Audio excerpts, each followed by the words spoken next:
Hi, welcome to the first day of TeeA Early Childhood Center staff orientation. Today I will be talking about the school's content and performance, standards, culture, climate, and safety policy.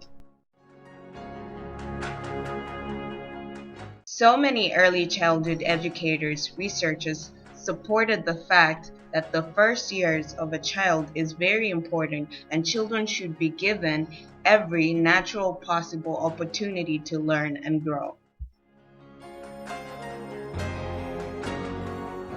Therefore, TeeA Center's main mission and content goal is Art from the Start, utilizing play, music, rhymes, art, role play, and interactive activities that will engage the whole child, improve children's language, literacy skills, develop their physical and motor abilities, and engage them in social and emotional readiness group activities. Our standards will also explore children's different creative talents like dance, sports, or playing musical instruments, and also improve their memory and cognitive skills.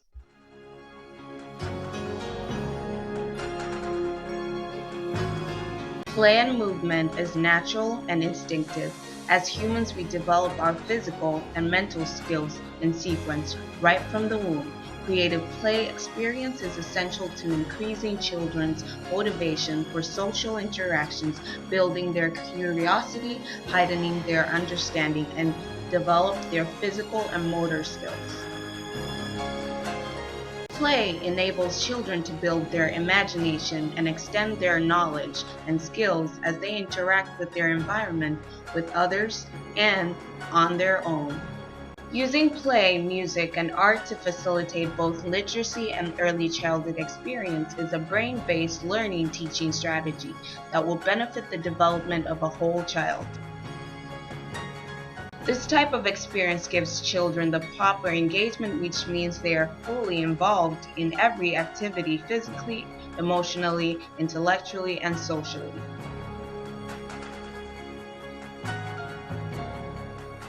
Furthermore, students will use Brain Gym, a popular movement-based learning founded in 1987 by Paul and Gail Dennison to focus the brain, improve learning, and build whole body flexibility.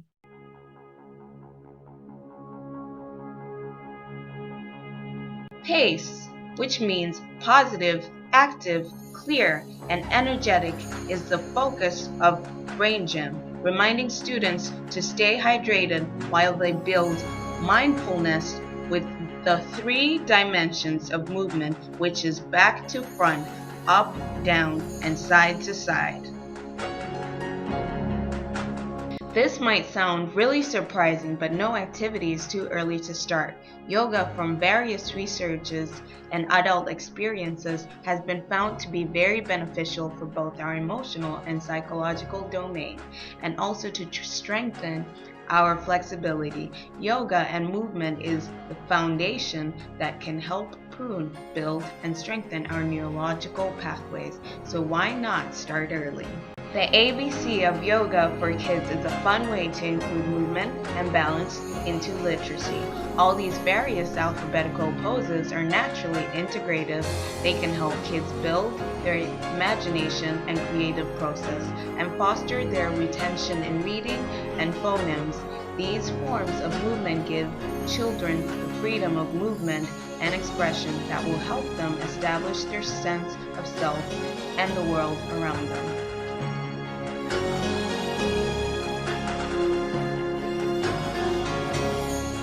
Next are the developmental milestones of our students in each age level classroom, which will be 1 to 7 months, 8 to 12 months, 1 to 2 years, and 3 to 5 years class groups. Children's development can be nature or nurtured. Therefore, we must provide them with all the opportunities to develop their language, communication, and literacy skills, physical and motor skills, and social emotional skills.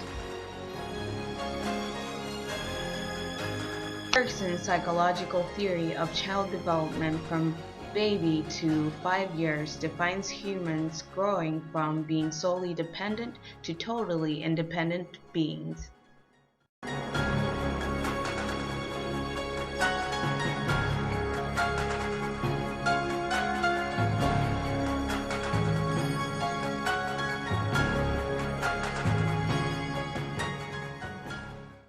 Also, Piaget's stages of human development describe how children develop through the everyday experiences by what they see, touch, or feel.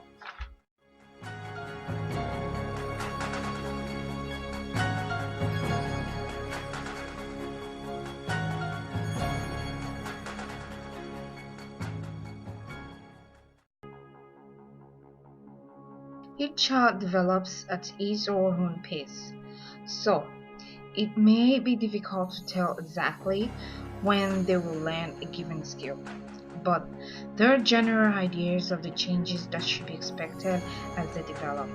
For example, by 3 to 4 months, a child should be able to recognize smile or develop social smile, turn heads towards sounds, and be able to recognize people's emotion by 8 months. When a child is turning a year old, it should be able to explore hard object by crawling around and starting to walk, sit, stand by 18 months. And by 2 years, a child should be able to recognize shape and colors and objects and make simple play beliefs with toys. By 3 years, a child should be able to express affection and sort objects, matches objects to pictures. And by 4 years, children should be able to be self-reliant, talk, and communicate. For child speech and language development, by 4 to 6 months, a child should be able to engage in babble, and by 12 months, a child should be able to use combination of sounds to make similar familiar words. By 12 months or 20 months, a child should be able to point to objects or make recognized his or her name. When you call their name, they can look at your direction, and they can also follow simple directions. Also, by 2 to 3 years, a child should be able to understand simple questions and directions, and when they talk to strangers, they can at least understand them a bit. And by 4 years, a child should be able to answer simple questions and talk clearly to strangers.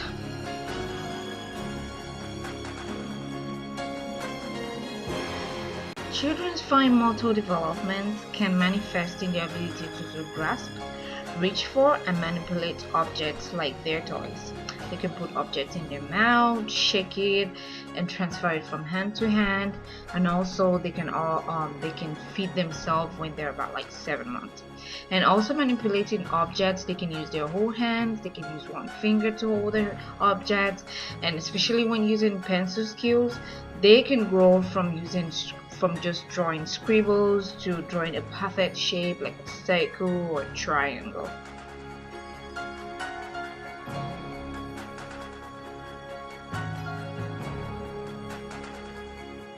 Children's early literacy skill can grow from the way they can hold a book by themselves and to the way they can understand the book. By 12 months, a child should be able to sit and turn pages with adults. By 18 months, a child should be able to carry a book by themselves. They might and they might not. And a child should be able to point to pictures that they've seen before. By 24 months, a child should be able to name familiar pictures and be able to turn books by themselves. By 36 months, a child should be able to read familiar books to self or learn to handle papers, reading from left to right. And by 3 to 4 years, a child should be competent in book handling and be able to move from left to right.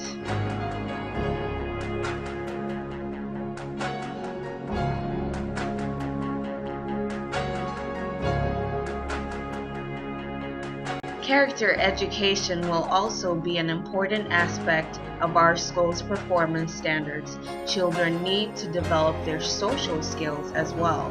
They need to be able to engage, connect, and show a sense of belonging to their environment as they develop.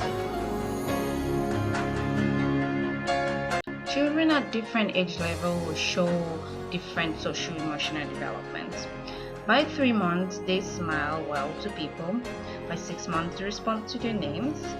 By 9 months, they can distinguish between familiar people and unfamiliar people. By 12 months, they try to feed themselves and be self-reliant. By 2 years, they imitate adult action by trying to help you do something. By 3 years, they demonstrate personal preferences by saying no when you don't want to do something, become more self-reliant too. And by 5 years, they make friends and become aware of other people's emotions and feelings.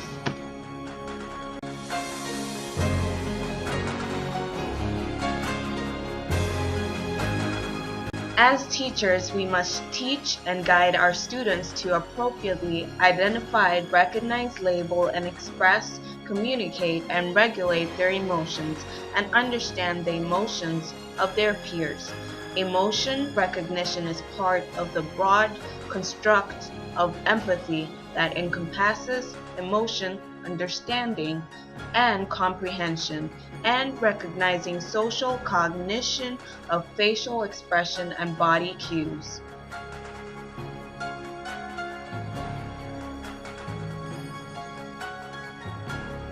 We must show them that it is okay to be happy, sad, anxious, or angry. Using words and expressing themselves is a form of appropriate perceptual ability and social emotional self-regulation skills that will help them to be friendly and sociable through their interaction and attitude towards others. Labeling and identifying words like these are examples of various ways we can help children correctly recognize and label facial cues of emotion.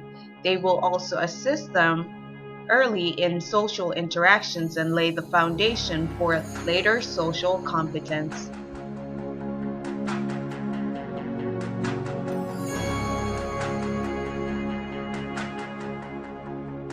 Next on our topic is the school's hygiene. According to a recent public health survey, daycares have been the most common agents for infectious diseases such as diarrhea. Direct contact, especially with hands, have been seen as a means of transmission. The risk factors for disease transmission are overcrowding, improper diaper changing techniques, bad hand hygiene, and various environmental contaminations. The following standard hygiene measures will be implemented, such as grouping children appropriately in classrooms, adequate diaper changing and disposing procedures, routine vaccinations of children and staff, and general cleanliness of the school environment.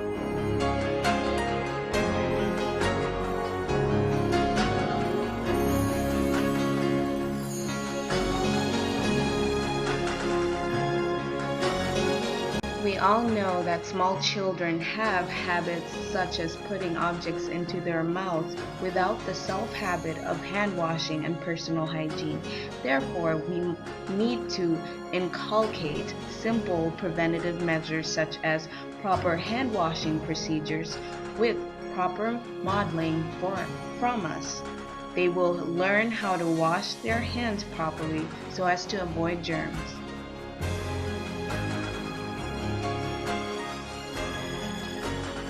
It is crucial for them to know where to wash when they are washing their hands, like the back of their hands and under their fingernails.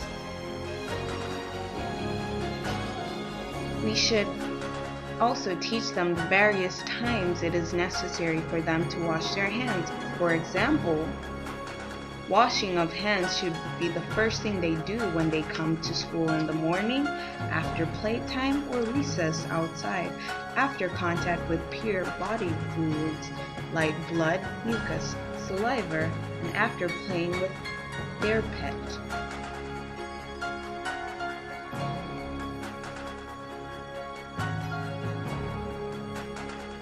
They should also wash their hands after using the bathroom, before and after eating, and every time or any time they feel dirty.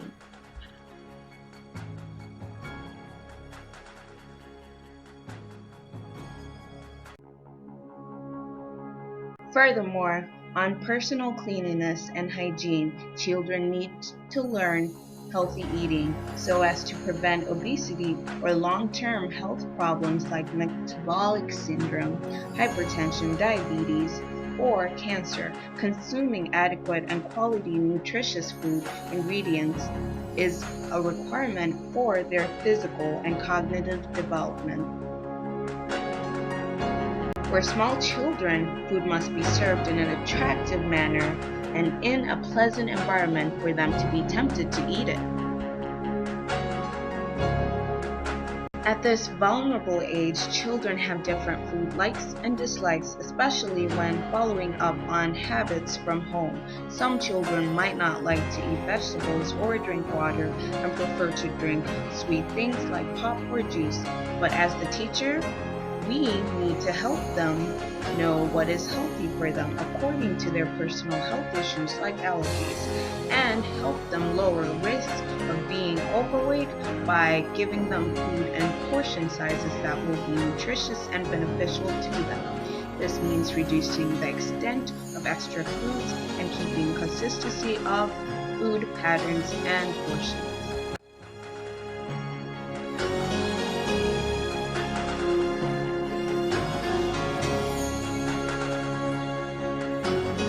Technology in TeeA Center will be accessible to all staff, students, and authorized parents or guardians.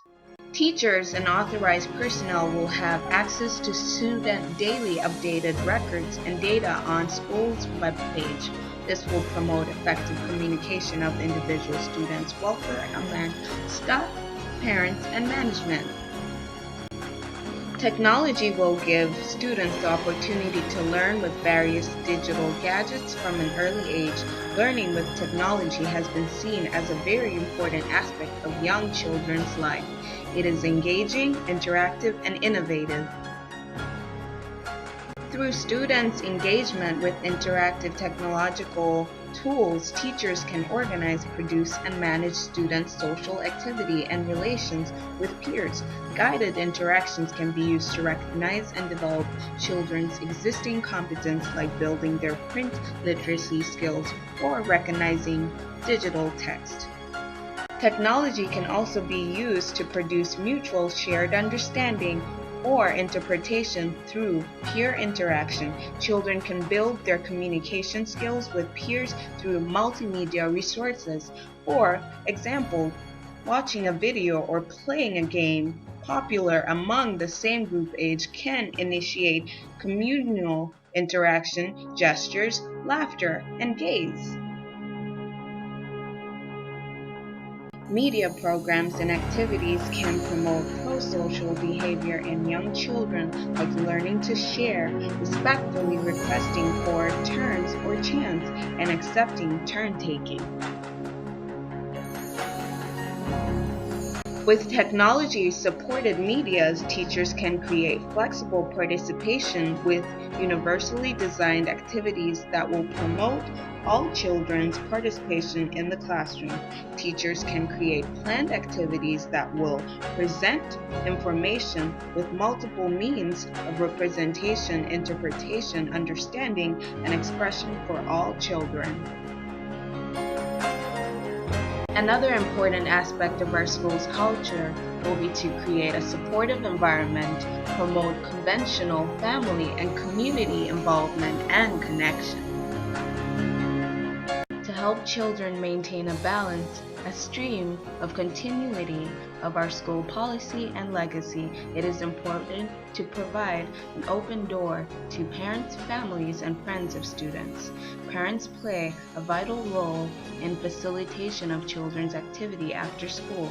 Therefore, we need to show them, educate them, and involve them in the daily activities their children go through every day in school. This will foster continuity in our students' healthy lifestyles after preschool, when parents are encouraged to adopt this lifestyle at home as well. Parents of our students will be seen as partners and will be carried along as to formulation of roles and facilitators of their children's physical and cognitive development in these early years. In-class volunteering or events volunteering will be encouraged. Weekend families get-togethers can also help bring families of different students together. Parental engagement in our students' activities can promote better adaptive characteristics. They will be able to experience their children's interpersonal and behavioral competences outside the home and then cooperate with teachers to help build their children's capacity to interact, engage, and form relationships with others at an early age. Students will be acculturated with various age-appropriate civic education and community involvement activities like visit their senior center, animal shelter, or making a beautification project. These activities from an early age will build their self-esteem, strengthen their belief in their influence on their own community, and establish their love for their country as a young citizen. For the last segment of this orientation video, I will be talking briefly about the school's emergency and evacuation procedures and policy. Although Nigeria as a country doesn't really have many natural disasters like tornadoes, floods, or blizzards, there could be emergencies like fires, health emergencies like an epidemic, or infectious disease like cholera, chickenpox, or diarrhea, or behavioral emergencies like an active shooter or a disturbing unauthorized parent. But in case of any emergencies, 911 and the police should and always be our first contact. The center will have evacuation maps in every room and classroom and office, showing all primary and alternative exits, location of alarms, and emergency meeting places outside.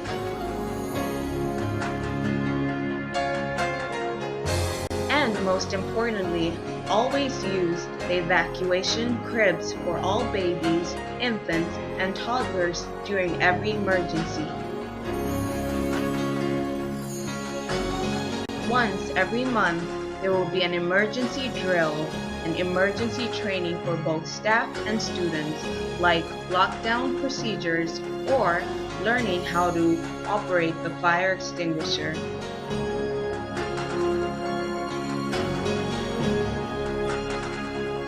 These emergency drills will help the children get acquainted with the various safe evacuation procedures and rules and learn to stay calm and not panic when an emergency actually happens.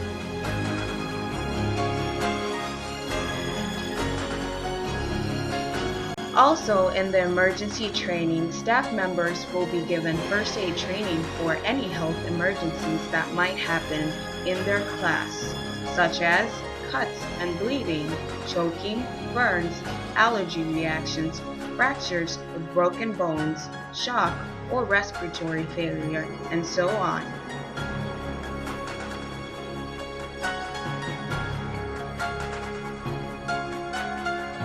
Teachers will be educated on different quick and simple first aid treatments we can administer before a child is taken to the school clinic or to the hospital. For example, like using a scarf to make a sling.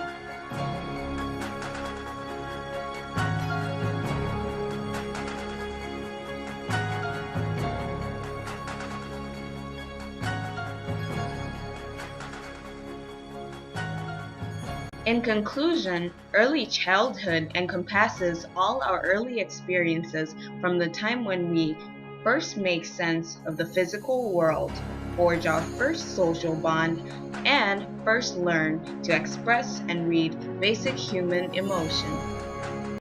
Early childhood, healthy physical activities, and lifestyles has been seen to have significant beneficial effects on children's long-term physical and physiological healthy parameters, like keeping an age-appropriate body mass index, rapid motor development, and future healthy adulthood.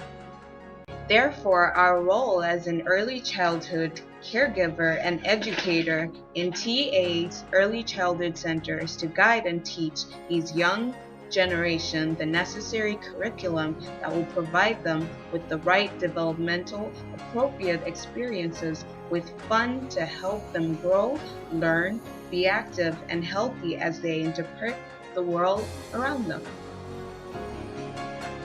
Thank you for watching, but before you go, enjoy a music clip from one of our early morning meditation and prayer assembly.